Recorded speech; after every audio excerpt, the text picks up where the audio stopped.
Hello बच्चों, कैसे हो? और मैं योगेंद्र एक बार फिर आपके साथ। और आज मैं जो आपको समझाने जा रहा हूँ वो चैप्टर 3 में linear equation and two variables, जो हमारा चैप्टर 3 उसमें मैंने आपको pair of linear equation and two variables को 3 तरह से सॉल्व करना सिखा चुका हूँ। पहला ग्राफिकल, दूसरा सब्स्टिट्यूशन, तीसरा एलिमिनेशन, और आज जो लास्ट मैं आपको सिखाने वाला हूँ pair of linear equation and two variable को with the help of cross multiplication method. तो क्रॉस मल्टीप्लिकेशन मेथड से आज हम किस प्रकार से क्या करेंगे, इन दोनों लीनियर पेयर ऑफ इक्वेशंस को इन टू वेरिएबल को सॉल्व करना सीखेंगे कि किस तरह से दो लीनियर इक्वेशंस इन टू वेरिएबल्स को हम क्रॉस मल्टीप्लिकेशन मेथड से कैसे सॉल्व करेंगे। तो स्टार्ट करते हैं। देखो, बुक्स में ये मेथड कई तरह से दे रखा है। कई तरह का मतलब यह है कि वो वेरिएबल के टर्म्स में आपको सॉल्व करके भी दे रखा है और आपको सिंपल एग्जांपल के हिसाब से भी सॉल्व करके दे रखा है। लेकिन मैं यहाँ पर जो आपको यहाँ बताने वाला हूँ कि आप किस तरह से इजी वे में क्रॉस मल्टीप्लिकेशन मेथड को सॉल्व कर सकते हैं। अगर आपको दो इक्वेशन दे रखी है टू वेरिएबल्स में, लीनियर इक्वेशंस हैं, तो आप किस प्रकार से क्रॉस मल्टीप्लिकेशन मेथड की हेल्प से फटाफट x और y की जो अननोन वेरिएबल्स हैं उनकी वैल्यू को फाइंड आउट कर सकते हैं। तो स्टार्ट करते हैं हम कि किस तरह से इन दोनों इक्वेशन को इस मेथड से हम सॉल्व करेंगे। देखिए, पहला इक्वेशन है 2x plus 3y equals to 17.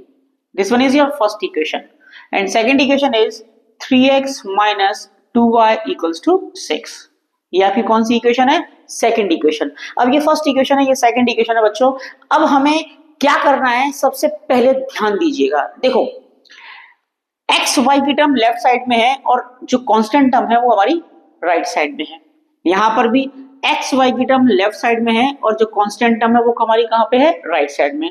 तो हम इसको भी सॉल्व कर सकते हैं और अगर चाहें तो इस 17 को और 6 को अगर मैं चाहूं तो लेफ्ट हैंड साइड में शिफ्ट कर दूं और इक्वल टू 0 लगा दूं, तब भी सॉल्व कर सकते हैं। ओके, तो फायदा किसमें है कि हम इन दोनों टर्म्स को लेफ्ट साइड में निकाल के ले आए, जिससे कि हमारा इजी वे में ये क्वेश्चन सॉल्व हो जाए। तो देखो, मैं इसको यहीं सॉल्व कर दे रहा हूं। मैं क्या कर रहा हूं, देखिएगा, इस फर्स्ट इक्वेशन को मैं क्या लिख रहा हूं, इसको मैंने इस तरह से लिखा 2x plus 3y minus 17 equals to 0। और दूसरी इक्वेशन को मैंने लिखा, क्या लिखा? 3x minus 2y minus 6 equals to 0। अब मैं इन दोनों इक्वेशंस को क्या कर रहा हूं? सॉल्व। ध्यान देना, अगर आपको ऐसा लगता है कि हम इन इक्वेशन को भी सॉल्व कर सकते हैं, यस, इनको भी हम डायरेक्टली सॉल्व कर सकते हैं, लेकिन वहां पर एक माइनस का टर्म बढ़ जाएगा, वो मैं बताऊंगा कैसे। अभी मैंने जो बताया है आपको कि राइट साइड में जो राइट हैंड साइड है हमारा, उस राइट साइड में हम क्या बचे? 0 ला दें, बाकी सारी टर्म्स को हम कहां शिफ्ट कर दें? लेफ्ट साइड में शिफ्ट कर दें। ओके, अब ध्यान से देखना मैं यहाँ पे क्या करने वाला हूँ, जिससे कि फटाफट वैल्यूज को हम क्या कर सकें? निकाल सकें। देखिएगा बच्चों, पहले हम लिखते हैं x अपॉन, यहाँ इक्वल टू लगाएंगे, फिर लिखेंगे y अपॉन, फिर यहाँ इक्वल टू लगाएंगे और यहां पर लिखेंगे 1 अपॉन, और इस तरह से हम टर्म्स को तैयार कर लेंगे। क्या बोला? x upon equal to y upon equals to 1 upon. अब ध्यान दो, मैं बता रहा था ना कि हम इनको भी सॉल्व कर सकते हैं। अब इनको कैसे सॉल्व कर सकते थे? देखिए, अगर मैं इक्वेशंस में 17 और 6 को लेफ्ट साइड में शिफ्ट नहीं करता और ऐसे ही लिखा रह देता तो कोई बात नहीं, सब कुछ ऐसा लिखते, बस यहाँ इस 1 के साथ कितना टर्म लग जाता? -1 का टर्म लग जाता, अगर हम इन दोनों इक्वेशन को एज इट इज सॉल्व करते तो। लेकिन मैंने क्या किया, यहां से माइनस कम करने के लिए मैंने इस टर्म को क्या कर दिया? लेफ्ट साइड में शिफ्ट कर दिया और राइट में कितना छोड़ा? सिर्फ 0। तो अगर हम इससे करेंगे तो यहाँ क्या लगेगा? -1, और अगर मैं लेफ्ट में शिफ्ट करके सारी टर्म्स को लेफ्ट में कर लूं और राइट में सिर्फ 0 रह जाए तो यहाँ पर क्या लगेगा? 1। फिर से सुनिए, सारी टर्म्स लेफ्ट में शिफ्ट कर लीजिए, राइट में सिर्फ कितना रहे? 0। जिस वेरिएबल में आपको इक्वेशन दे रखी है, एक्स वाई में दे रखी है, तो x upon y upon 1 upon लिखा जाएगा। अगर a b में दे रखा है तो a अपॉन b अपॉन और 1 अपॉन लिखा जाएगा। यहाँ 1 ही आएगा, 1 के अलावा यहाँ कोई दूसरा नंबर नहीं आएगा, ये आप ध्यान रखिएगा। बिल्कुल राइट। तो अब बात ये आती है कि हम x के साथ क्या लिखें, y के अपॉन में क्या लिखें और 1 के अपॉन में क्या लिखें। तो बहुत सिंपल सी बात है, देखिएगा मैं समझा रहा हूं उस तरह समझने की कोशिश कीजिएगा और इजी वे में हम यहाँ पे सॉल्व कर सकते हैं। देखिए जब भी मैं x की बात करूंगा कि x के साथ में यहाँ दो टर्म्स कौन सी लिखी जाए, तो सिंपल आप इक्वेशन के अंदर x टर्म को छुपा लेंगे थोड़ी देर के लिए। जैसे यहाँ पे 2x और 3x है, तो 2x और 3x मैंने क्या कर दिया, छुपा लिया यहाँ पे। अब देखिए हमारे पास टर्म्स क्या रह गई, y के संग कितना है प्लस का 3, तो यहाँ लिखेंगे 3 और यहाँ पे नीचे कितना आएगा 2, राइट। फिर कितना है 17 माइनस का और 6 माइनस का, तो ध्यान रखिए 17 माइनस का और 6 माइनस का इस x के नीचे यहां नहीं लिखा जाएगा, इस इक्वल टू के नीचे लिखना। इक्वल टू के नीचे क्यों बताऊंगा मैं अभी, -17 और -6, राइट। जब हमने x के नीचे लिखा तो ये टर्म हो गई। अब बात आई y के नीचे, तो y के नीचे ये एक बार हम पहले से लिख चुके हैं, जो x की सेकंड टर्म होगी वो y की फर्स्ट टर्म के लिए काम करेगी। देखिए कैसे, y को लिखना है तो y को छुपाइए। जैसे ही मैं y को छुपाता हूं तो ध्यान दीजिएगा कितना आ रहा है, -17 -6 जो हम पहले से लिख चुके हैं, और कितना रह गया 2 और 3, तो ये 2 और 3 इस 2 के नीचे, इस इक्वल टू के नीचे आएगा 2 और 3। देखिए यहाँ 2 3 बचा था ना, 2 और 3 ये चीज पहले से थी वो यहाँ लिख रखी है। अब y का जो सेकंड टर्म है वो 1 के फर्स्ट टर्म की तरह काम करेगा, राइट। अब जरा 1 का मतलब क्या है, कांस्टेंट टर्म, तो कांस्टेंट टर्म हम इसको छुपा लेते हैं। कांस्टेंट टर्म जैसे छुपाएं तो देखिए ये 2 3, ये वाला 2 और ये वाला 3 जो x के साथ है वो ऑलरेडी आ चुका है पहले से। अब जो टर्म बची वो कितनी बची, प्लस का 3 और माइनस का 2, तो यहाँ बचा प्लस का 3 और माइनस का 2। समझ में आया क्या किया, मैं फिर से बता रहा हूं, जब x की टर्म लिखी तो x छुपा लिया, 3 - 2 -17 -6, 3 - 2 -17 -6 लिख दिया। अब ये जो x की जो सेकंड टर्म थी वो y के लिए फर्स्ट टर्म की तरह काम करेगी, राइट। y के नीचे लिखना है तो y छुपा लिया, y छुपाया तो -17 -6 ऑलरेडी पहले से आ चुका है, ये वाला टर्म ये हमने यहाँ लिख दिया। अब कितना रह गया 2 और 3, तो 2 और 3 यहाँ लिख दिया मैंने। अब कांस्टेंट टर्म लिखनी है तो कांस्टेंट टर्म छुपा ली मैंने, तो कांस्टेंट टर्म छुपाने के साथ साथ अब क्या बचा 2 3 और 3 - 2, तो 2 3 जो y के सेकंड टर्म था वो 1 के लिए फर्स्ट टर्म का काम करेगा, और जो 2 3 था वो हम दोबारा नहीं लिखेंगे। अब क्या रह गया 3 और -2, तो 3 और -2 लिख दिया। अब सिंपल जब आप इतना कर लेंगे तो बहुत इजी वे हो जाएगा। ध्यान रखना ये टर्म ध्यान रखिएगा, डाउन डाउन डाउन, क्रॉस मत कर दीजिएगा एक साथ जिससे कि गड़बड़ी हो जाए, तो डाउन में लेते हैं हम। ध्यान दीजिए क्या करेंगे, देखिए अब यहाँ पे हमने क्या दिया, x के अपॉन में टर्म लिख दी, y के अपॉन टर्म लिख दी, 1 के अपॉन में टर्म लिख दी। अब हम क्या करेंगे, अब पहले x के अपॉन टर्म को सॉल्व करने की कोशिश करते हैं। देखिए x 3 2, अगर मैं 6 का मल्टीप्लाई 3 में करूंगा कितना हो जाएगा, माइनस का 18, ये फॉर्मूले का माइनस, राइट। अब देखिए 17 2 जा 34, तो -17 -2 कितने हो गए, माइनस का 34, राइट। ये तो x हो गया। अब y की बात करेंगे हम, तो y कितना होगा, 17 3 जा माइनस के 51, y इक्वल्स टू -51, ये फॉर्मूले का माइनस। फिर 2 6 जा 12, और ये ध्यान रखिएगा 2 6 जा 12 जो है वो किसका है, माइनस का, तो यहाँ पे हम ब्रैकेट में लिखेंगे माइनस का 12। क्लियर बच्चों। अब 1 की बात आई तो 1 के लिए हम क्या लिखेंगे, 1 अपॉन, क्या लिखेंगे 2 2 जा 4, वो भी किसका, माइनस का, ये फॉर्मूले का माइनस। और 3 3 जा कितना हो गया 9, तो जैसे ही हम सॉल्व करते हैं ये वैल्यू निकल के आती है x upon 8 and 4 12 carry 1 and this one is 5, वो भी किसका, माइनस का, equals to y upon -51 plus 12 is equals to 1 upon minus का 13।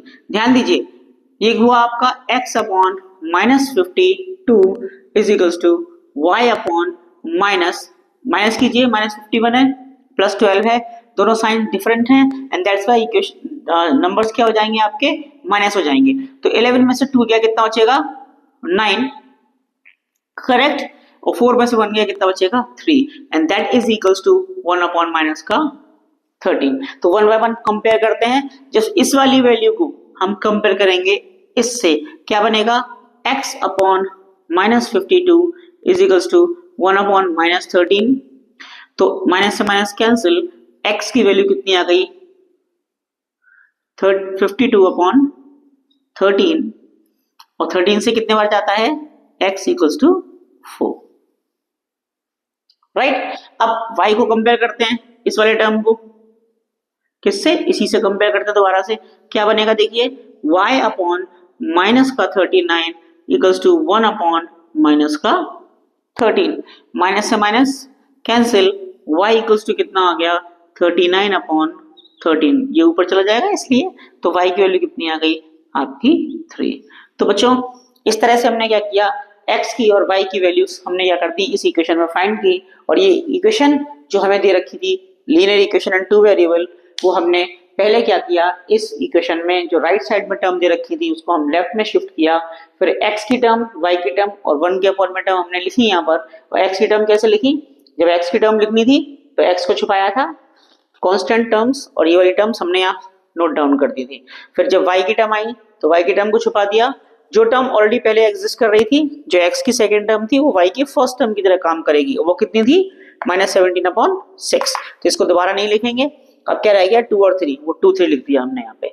अब जब 1 बचा तो 1 कांस्टेंट में ऑलरेडी देखिए y की जो सेकंड टर्म है वो 1 की फर्स्ट टर्म की तरह काम करेगी, क्या हो गया 2 3 ऑलरेडी आ गया, ये क्या रह गया 3 और -2, वो हमने यहाँ लिख दिया।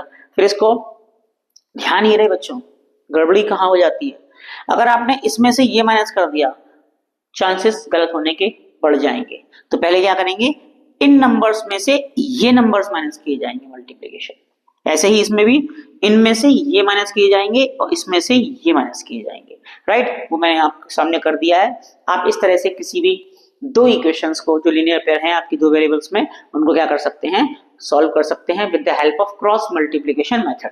अब देखिएगा मैं एक क्वेश्चन और करा रहा हूं आपको, उस क्वेश्चन में देखिएगा क्रॉस मल्टीप्लिकेशन मेथड्स की हेल्प से ही हम कितनी फास्ट जो है वैल्यूज को फाइंड आउट करते हैं। देख लीजिए,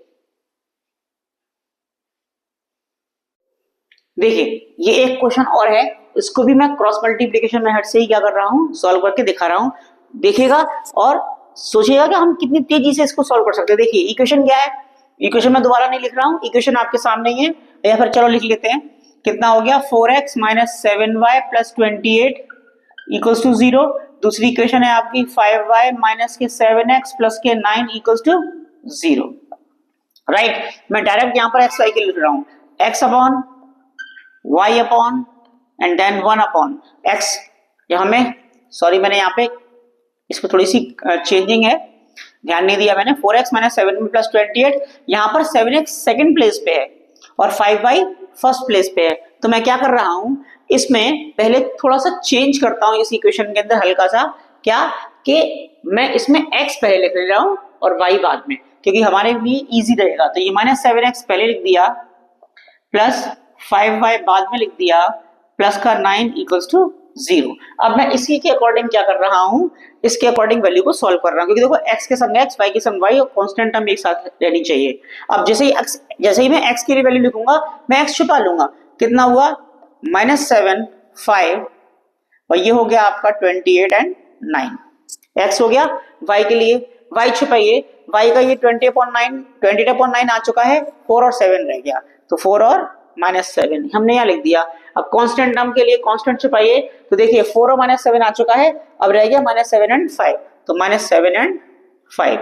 जैसे ही वैल्यूज हमने यहाँ लिखी, अब इसे सॉल्व करते हैं, ध्यान रहे इसमें से ये माइनस करना है, तो x अपॉन देखिए 7 9 63, ठीक है। अब यहाँ माइनस, अब बात है 5 को मल्टीप्लाई 28 में, देखिए 5 8 जा 40 कैरी 4, 5 2 10 और 4 14, 140 हो गया, इक्वल्स टू y के अपॉन में करते हैं। अब ये टर्म मल्टीप्लाई करेंगे तो देखिए माइनस है इसमें, तो माइनस आएगा 7 8 56 कैरी 5, 7 2 14, 14 एंड 5 19, 196 हो गया, राइट। अब माइनस कर दीजिए, 9 4 36 equals to 1 upon 5 into 4 20, minus sign फॉर्मूले का, ये माइनस प्लस हो गया, कितना हो गया 49। सॉल्व कीजिए, x upon same sign add कर दीजिए 3 0 2 -203 हो गया, ठीक है ना, 3 203 इक्वल्स टू y लिखिए, y के अपॉन में कितना आया, देखिए दोनों फिर से same sign, 6 and 6 12, 2 carry 1, 9 1 10 and 3 13, 2 32, यही माइनस हो गया, and that is equals to कितना 1 अपॉन माइनस कीजिए, दैट इज माइनस का 29, 49 था। अब जरा से सॉल्व करते हैं, देखिए कितना आएगा। पहले x की वैल्यू को कांस्टेंट टर्म के साथ, तो क्या हुआ, x upon minus 203 is equals to 1 upon minus के 29, माइनस से माइनस कैंसिल, x की वैल्यू आई 203 अपॉन 29। अब इसे काट के देखिए कितने बार जाएगा, जब देखते हैं 29 इंटू 7 करो,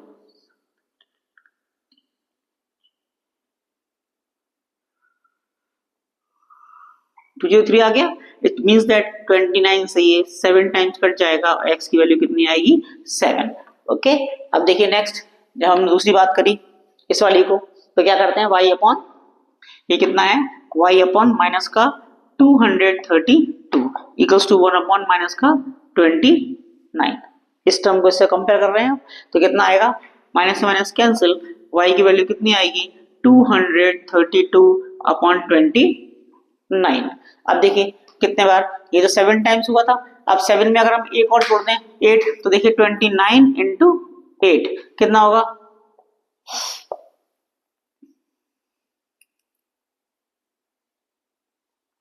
हो गया 232। तो ये कितना टाइम चला जाएगा आपका, 8 टाइम्स। तो y की वैल्यू कितनी आ गई, 8। It means that point of intersection निकला 7,8। तो इस तरह से हम क्या कर सकते हैं, हम किसी भी दो लीनियर इक्वेशन की पेयर को जो दो वेरिएबल में दे रखी हैं, हम उनको क्रॉस मल्टीप्लिकेशन से इस तरह से सॉल्व कर सकते हैं। देखिए बच्चों, ये तो सिंपल इक्वेशंस दे रखी थी, उनको हमने क्रॉस मल्टीप्लिकेशन सॉल्व कर लिया। इक्वेशंस अपॉन भी हो सकती हैं, equation in terms of variable भी हो सकती हैं। अब मैं आपको जो क्वेश्चन कराने वाला हूं, इसी क्रॉस मल्टीप्लिकेशन से कुछ वेरिएबल के टर्म्स को लेकर भी कराने वाला हूं, क्योंकि आपने ये सीख लिया कि हम वैल्यूज को कैसे पुट करते हैं x upon y upon 1 upon में। उसके बाद तो सिंपल रह जाता है कैलकुलेशन।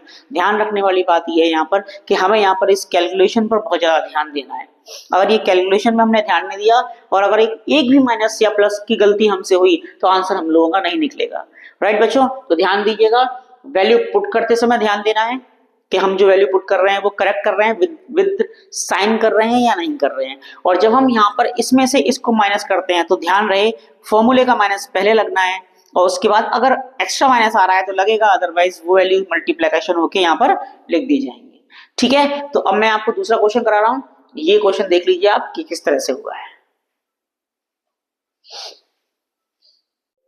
देखिए बच्चों, ये क्वेश्चन है जो हमारे वेरिएबल के टर्म्स में भी है और इसको भी मैं क्रॉस मल्टीप्लिकेशन मेथड से सॉल्व कर रहा हूं।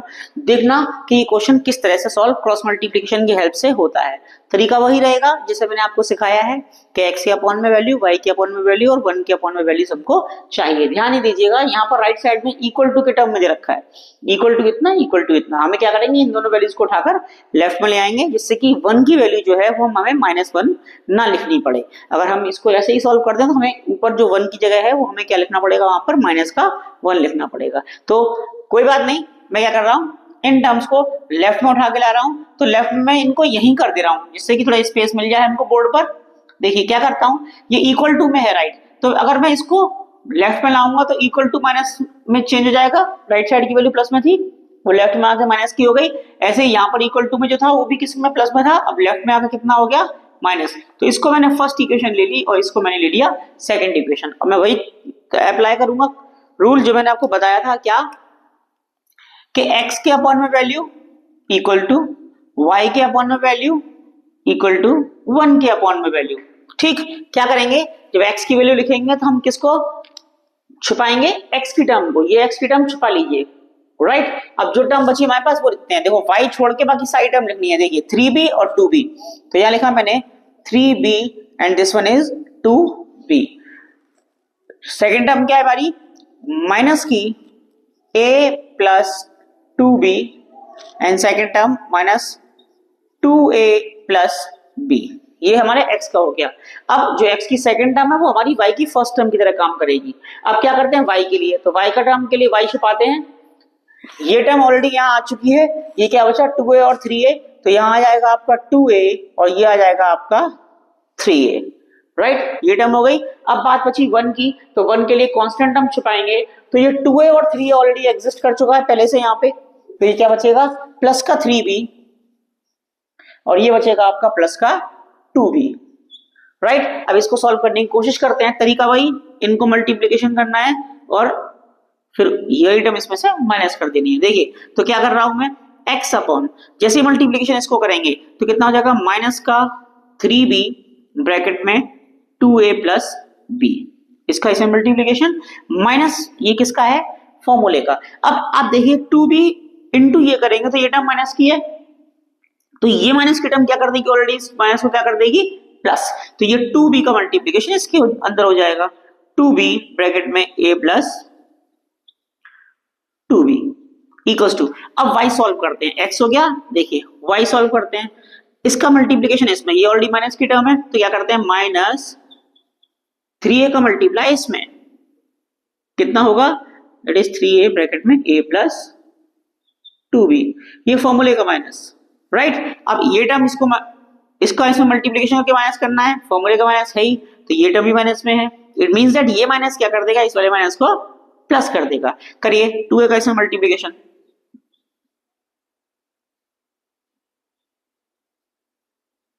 राइट, ये y की टर्म हो गई, प्लस क्यों हुआ, क्योंकि इस माइनस वाले ने फॉर्मूले के माइनस को क्या कर दिया, प्लस कर दिया। अब 1 करेंगे तो 2a का मल्टीप्लाई 2b में, सिंपल है, तो 2a into 2b that is 4ab, भाई 2 2 4, a इंटू b कितना हो गया, ab, तो 4ab, ये फॉर्मूले का माइनस, ये कितना हुआ, 3a इंटू 3b, 3 3 जा 9ab, तो कितना हो गया 9ab, कोई परेशानी नहीं, सिंपल। अब इसको जरा सॉल्व कर लेते हैं, ठीक है, ध्यान दीजिएगा, साइन के साथ सॉल्व कीजिएगा बच्चों, मेन चीज है यहाँ पे कैलकुलेशन, कैलकुलेशन आपको इंप्रूव तभी कर पाएंगे जब आप उसकी प्रैक्टिस करेंगे, ठीक है। देखिए माइनस का मल्टीप्लीकेशन करते हैं, माइनस 3 2 जा 6ab, right, and minus 3b का b में मल्टीप्लीकेशन कितना हुआ, माइनस का 3b स्क्वायर, राइट, प्लस देखिए 2b का a में दैट इज 2ab,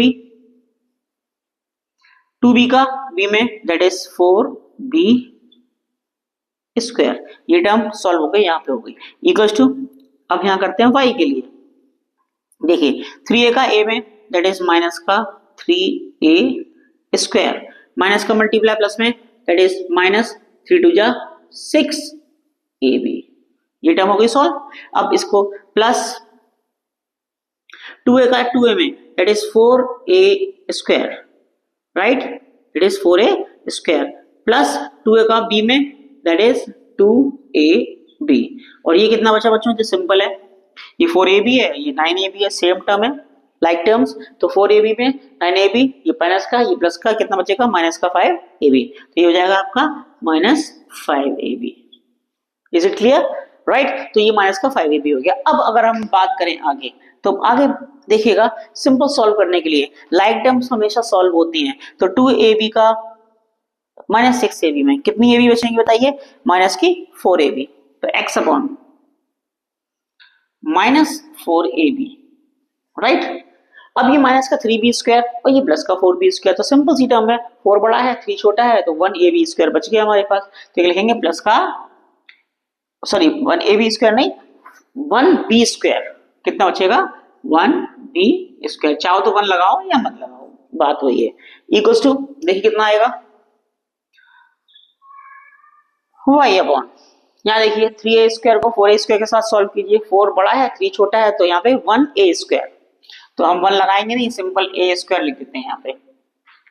अब 6ab को 2ab के सम, तो माइनस के 4ab बचेंगे, क्योंकि 6 बड़े हैं 2 छोटे हैं, तो साइन बड़े का आता है, तो माइनस 6 हो गया, बड़े का मतलब नंबर बड़ा है, यहाँ पे 6, साइन वैसे नेगेटिव नंबर बड़े छोटे होते हैं, लेकिन यहाँ पर साइन किस नंबर के साथ है, 6 के साथ, और 6 और 2 में अगर हम कंपेयर करें तो 6 बड़ा होता है, साइन माइनस का आएगा, तो माइनस के 4ab, तो हो जाएगा माइनस का 4ab, राइट, और इक्वल्स टू कितना बचाइए, 1 अपॉन, कितनी ab है हमारे पास, माइनस के 5ab, तो ये हो गए आपके माइनस के 5ab।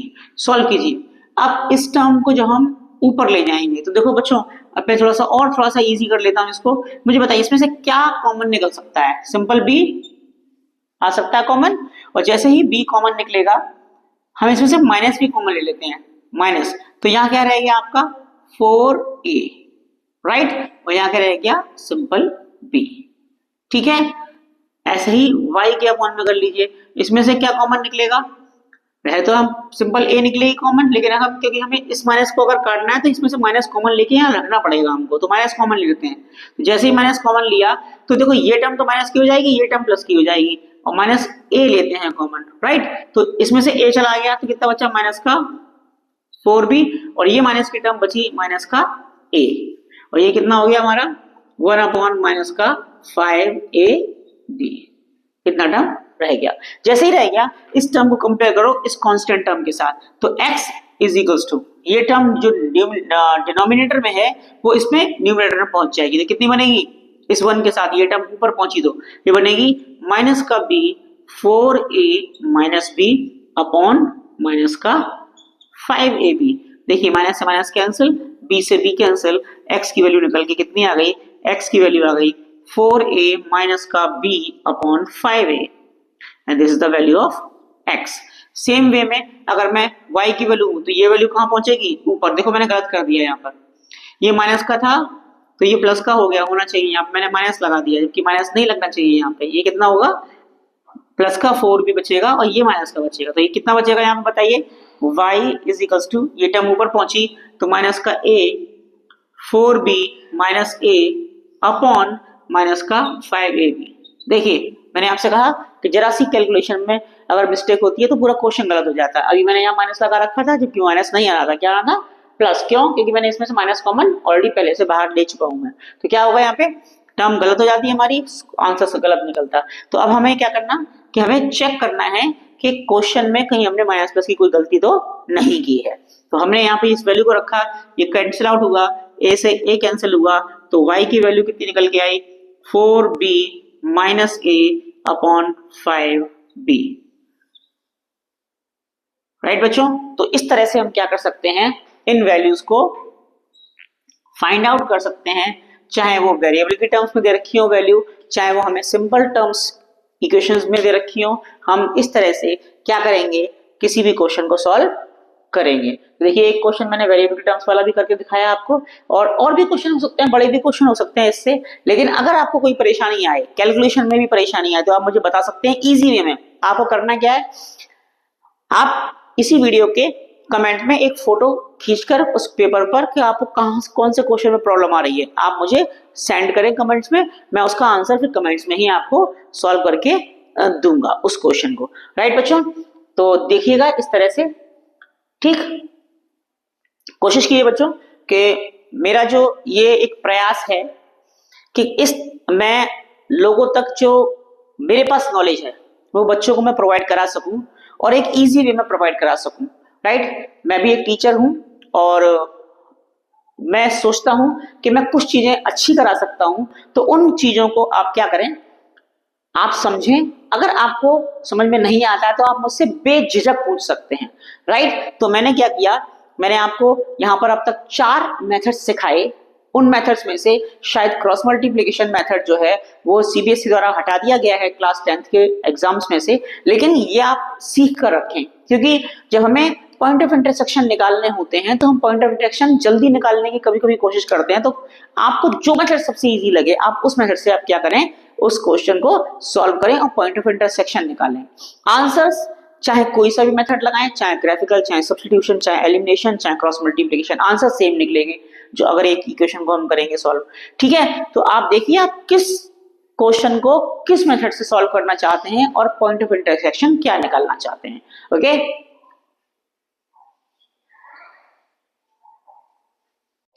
देखिए बच्चों एक क्वेश्चन ये और है, और ये भी हम क्रॉस मल्टीप्लिकेशन की हेल्प से सॉल्व करने वाले हैं। अब यहाँ पर जैसे मैंने आपको थर्ड में बताया था, थर्ड जो आपका मेथड था कौन सा आपका एलिमिनेशन, उसमें मैंने अपॉन में टर्म्स में वेरिएबल लिए थे। सेम वे में यहाँ पर भी क्या है, अपॉन के टर्म्स में यहाँ पर वेरिएबल हैं कौन कौन से, x और y। अगर मैं इस अपॉन के टर्म को जैसे हमने वहां पर क्या लिया था किसी और दूसरे वेरिएबल के टर्म्स में लिखा था, मैं यहाँ पर भी अपॉन के टर्म्स वाले वेरिएबल को किसी दूसरे टर्म में एक बार लिख ले रहा हूँ, और जिससे इक्वेशन हमारा कैसा बन जाए, इजी हो जाए। तो देखिएगा मैंने क्या किया यहाँ पे, लेट, देखिए अपॉन में x है, ये भी अपॉन में y है, ये अपॉन में x है, ये अपॉन में y है, तो ज्यादा लंबी टर्म नहीं है, तो मैंने क्या किया, let 1 upon x equals to, आप कुछ भी ले लिए, यहाँ पे मैंने इसको u मान लिया, ठीक। और क्या किया मैंने, 1 अपॉन y को क्या मान लिया, वो v मान लिया, राइट। तो जैसे ही 1/x को u और 1/y को v माना, तो ये फर्स्ट इक्वेशन जो टर्म बन के आई वो मानी क्या आई, a u minus b v equals to 0, और ये बन गई हमारी इक्वेशन फर्स्ट। सेकेंड टर्म में देखें तो ये 1/x जो होगा हमारा वो कितना हो जाएगा u, तो ये कितना बन जाएगा हमारा a square b u plus a square b v is equals to a square plus b square. ये हमारी इक्वेशन कौन सी हो गई, सेकंड। देखिए अब फिर वही बात है कि यहाँ पे कांस्टेंट टर्म कोई है ही नहीं हमारे पास, सिर्फ u और v की टर्म है, यहाँ पे तीसरी कोई टर्म ही नहीं है, तो कोई परेशानी है, उसको हम जीरो ले लेंगे। अगर मैं क्या कहूँ थर्ड टर्म यहाँ पे क्या ली जाए, जीरो, तो ये टर्म कुछ किस तरह से बन जाएगी, plus zero equals to zero, इस तरह से बन जाएगी। और इस टर्म को जो इक्वल टू में ये प्लस की है उठा के लेफ्ट में लाएंगे, क्या हो जाएगा, ये माइनस का टर्म बन जाएगा, इक्वल टू क्या हो जाएगा, जीरो, ये बन जाएगी हमारी सेकंड टर्म। ठीक, तो फिर से वही तरीका कि x के अपॉन में, y के अपॉन में और 1 के अपॉन में हमें टर्म्स को लिखना है। देखिए सॉल्यूशन, x के अपॉन में मैं वैल्यू लिखता हूं, तो जब भी x के अपॉन में वैल्यू लिखूंगा, सॉरी मैंने लिख दिया x ना लिख के मैं क्या लिखेंगे, हम यहाँ पे u लिखेंगे, क्योंकि अब ये वैल्यू, अब ये जो इक्वेशन है वो u के टर्म में है, x के टर्म में नहीं है, वो हम x की वैल्यू बाद में निकालेंगे। तो u के टर्म में, जब हम u के टर्म में इक्वेशन लिखेंगे तो u के टर्म्स को छुपा लेंगे, क्या लिखेंगे, माइनस के b अपॉन में क्या, a स्क्वायर b, और टर्म्स कितनी है हमारी, जीरो, और ये कितनी टर्म है, माइनस का a square plus b square equals to, अब यहाँ v लिखेंगे, तो v की टर्म जो फर्स्ट होगी वो u की सेकंड टर्म v की फर्स्ट टर्म की तरह काम करेगी। अब तो यहाँ क्या रहेगा आपका 1/, में तो क्या रहेंगे, अब v लिख रहे हैं तो v की फर्स्ट टर्म तो लिखी जा चुकी है, तो v को छुपाओ, इस वाली v की टर्म को छुपाया तो जीरो, और ये तो टर्म पहले ऑलरेडी आ चुकी है, ये टर्म क्या रहेगी हमारी, ये रहेगी हमारी a, और ये क्या रहेगा a स्क्वायर b। देखिए कैसे, ये टर्म है a और a स्क्वायर b, इसको छुपाओ, देखो ये a और a स्क्वायर b, u नहीं लिखेंगे वहां पे, क्योंकि हम जो v है, v के साथ में जो टर्म है कांस्टेंट वो लिखते हैं बस, ठीक है। v के लिए v छुपाना है, u के लिए u छुपाना है, कांस्टेंट के लिए कांस्टेंट छुपाना है। तो 1 के अपॉन में देखिए कांस्टेंट छुपा लीजिए, जीरो छुपा लीजिए और ये छुपा लीजिए। अब क्या रह गया हमारा, a और a स्क्वायर b तो आ चुका, अब ये रह गया माइनस का b और प्लस का a स्क्वायर b, तो माइनस का b और कितना हुआ ये हमारा प्लस का a स्क्वायर b। चेक कर लीजिएगा जिससे कि आगे क्वेश्चन में कोई प्रॉब्लम ना हो। दोबारा से चेक कर लेते हैं, minus b a square b, zero and this one, ये किया हमने, ये आ चुका a और a square b, constant term छुपाया हमने, तो ये a और a स्क्वायर b आ चुका है, तो बचा हमारा माइनस b और प्लस का a स्क्वायर b, करेक्ट है बिल्कुल। अब ये मल्टीप्लीकेशन होंगे और इनमें से ये टर्म्स क्या की जाएंगी, माइनस की जाएंगी। करिए, देखिए u अपॉन इसका मल्टीप्लीकेशन में माइनस माइनस प्लस, तो टर्म बनी b a square plus b square. अब ये जीरो का मल्टीप्लीकेशन करेंगे इसके अंदर, तो ये टर्म क्या बन गई हमारी, जीरो, सिंपल, फायदा हो गया हमको, इक्वल्स टू, अब ये v के अपॉन में देखिए ये टर्म इसमें करेंगे तो ये टर्म तो जीरो बन गई, क्योंकि जीरो का मल्टीप्लीकेशन होने पर जीरो आ गया, राइट। अब ये टर्म इसको मल्टीप्लीकेशन आके देखो, ये माइनस किसका है, फॉर्मूले का, और यहाँ मल्टीप्लाई इसमें करेंगे तो ये मल्टीप्लीकेशन करने पे ये वाला माइनस क्या होगा, इस वाले माइनस को क्या कर देगा, प्लस, तो ये a का मल्टीप्लीकेशन इसमें हो जाएगा a square plus b square, right. अब कांस्टेंट टर्म की बारी आई, तो कांस्टेंट टर्म में देखिए a का मल्टीप्लीकेशन इसमें, तो ये बन जाएगा आपका a क्यूब b, और माइनस फॉर्मूले का, लेकिन ये वाला माइनस क्या कर देगा, इस वाले माइनस को प्लस कर देगा, और जैसे ये प्लस होगा ये हो गया आपका a स्क्वायर b स्क्वायर, ठीक है। अब देखते हैं क्या टर्म बन के आती है, तो हमारे पास बना u के अपॉन में क्या बना, b a square plus b square, v के अपॉन में क्या बना, सिंपल a ब्रैकेट में a square plus b square, और इक्वल्स टू 1 के टर्म में क्या बना हमारा, 1 के अपॉन में, देखो ध्यान से इसमें से हम क्या वैल्यू कॉमन निकालने, देखिए कॉमन निकालने के बाद आती है तो a क्यूब और a स्क्वायर, तो a स्क्वायर कॉमन आएगा, b और b स्क्वायर तो b कॉमन आएगा, तो टर्म क्या बन जाएंगी हमारी, इसमें से कॉमन आएगा हमारा a स्क्वायर, और टर्म क्या रहेगी हमारे अंदर a प्लस यहाँ b कॉमन और आ जाएगा, a प्लस बी रहेगी टर्म। ए स्क्वायर भी निकालने पर यहाँ पे क्या निकला, a बचा, इसमें से a स्क्वायर भी निकालने पर यहाँ पे क्या बचा, b बचा। तो ये टर्म हमारी इसके अंदर रह गई। तो देखिए अब इस टर्म को जब मैं इससे कंपेयर करूंगा बच्चों, पहली टर्म को जब मैं इस टर्म से कंपेयर करूंगा, देखते हैं क्या बन के आता है।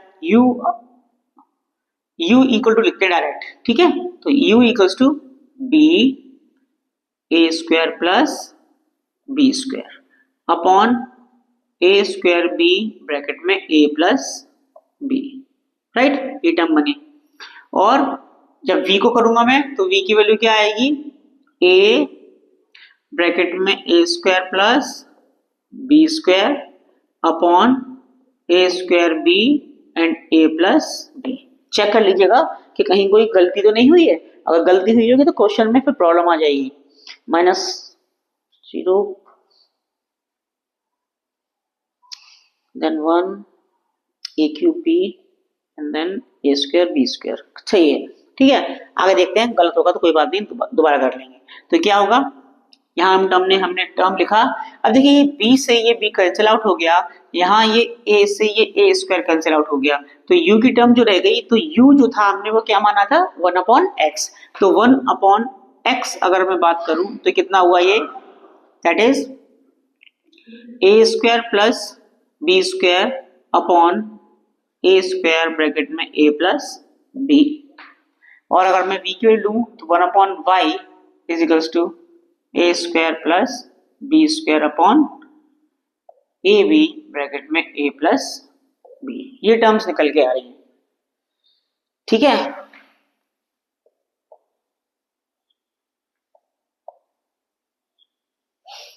देखिए कहीं कुछ गलती तो नहीं हुई है।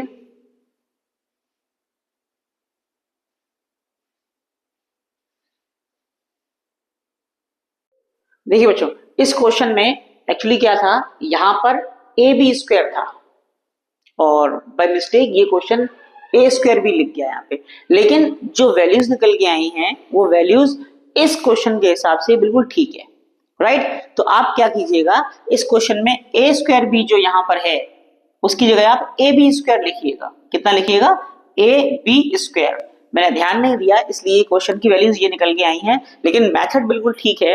आप देखिएगा कि क्वेश्चन में कोई गलती तो नहीं है, क्योंकि मैंने क्वेश्चन लिखते समय ये क्वेश्चन में यहाँ पे ए स्क्वायर भी लिख गया है।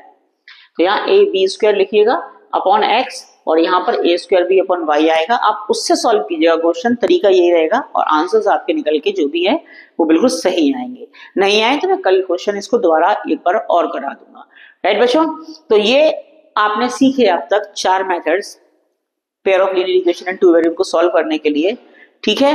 अब 4 मेथड्स को सीखने के बाद अब हम इस चैप्टर में आगे बढ़ेंगे तो कुछ क्वेश्चंस ऐसे होंगे जो कोरिलेट करेंगे एक दूसरे से। कहने का मतलब लैंग्वेज प्रॉब्लम्स जब आएंगी इसके अंदर तो लैंग्वेज प्रॉब्लम में मैं सिर्फ आपका क्या मदद करूंगा कि उस लैंग्वेज प्रॉब्लम से इक्वेशंस कैसे बनाई जाएंगी मैं आपको बताऊंगा।